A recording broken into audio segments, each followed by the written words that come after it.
Hello and welcome to my channel. My name is Lisa, and if you're new to the channel, we're so glad you're here, and I invite you to like and subscribe to the channel.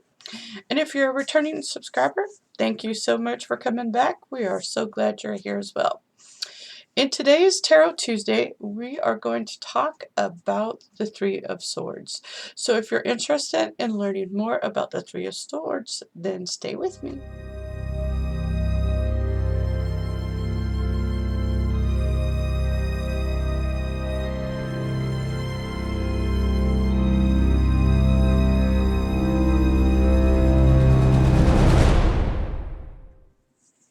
Alright, so the first thing we're going to do is look at our examples of the Two of Swords.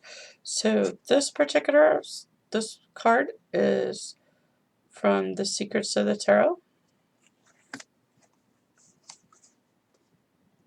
This one is the Celtic Tarot. This one is the Rider deck. This one is the Tarot Draconis. And this one is the Hanson Roberts. Now for this particular card, all of the decks share similar imagery.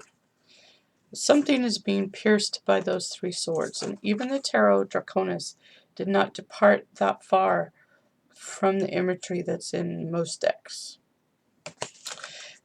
With the difference being it's piercing a hand instead of a heart. And so just to backtrack a little bit and review, the swords are about our intellect, our ability to communicate, and about human conflict.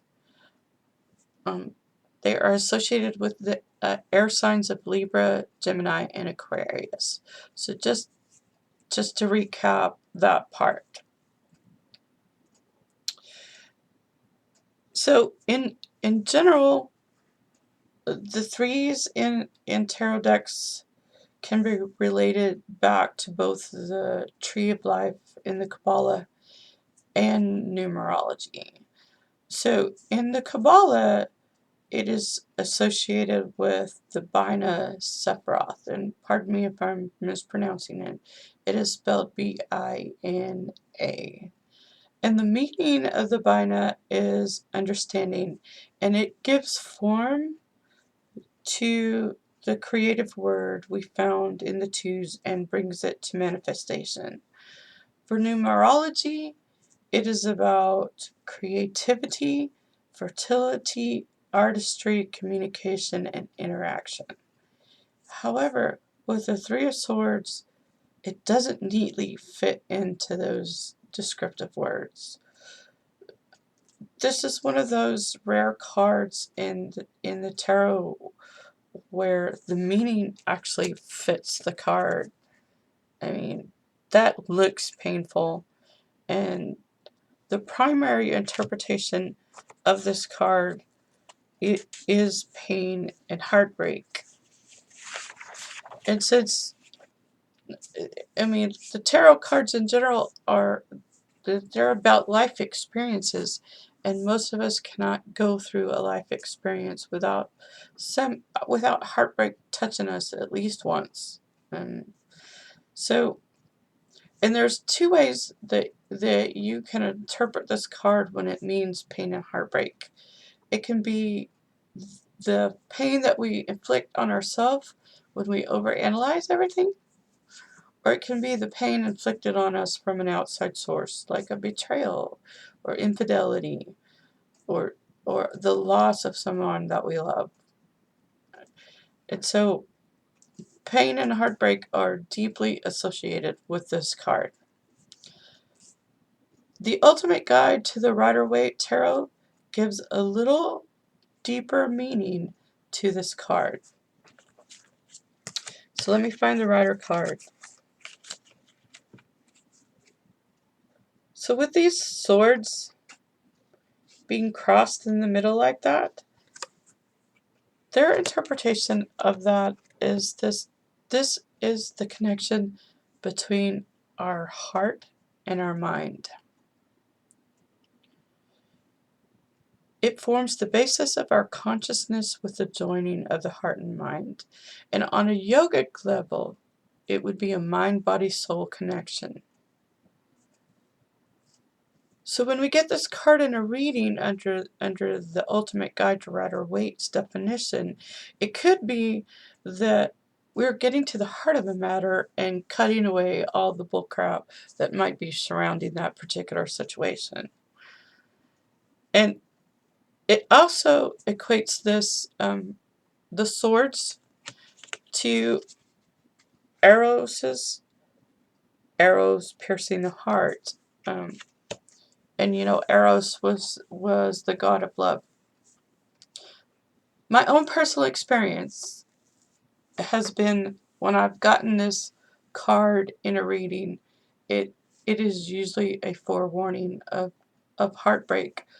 So my personal experiences tend to color how I give definition to the cards. So it would be very hard for me to be open to that bringing in love versus pain and heartbreak. But it would definitely depend on what other cards were around it in the reading as to what the final definition would be for me. So when this card is in reverse, the pain of the situation is still very prevalent, but the questioner has finally reached a stage in their development where they can leave that pain and heartbreak behind. It is time to let it go,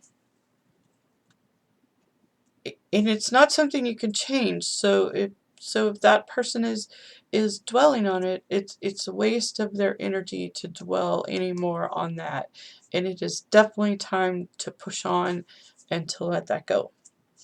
And that can be difficult for people to do. So best advice would be to encourage them to move on. Overall,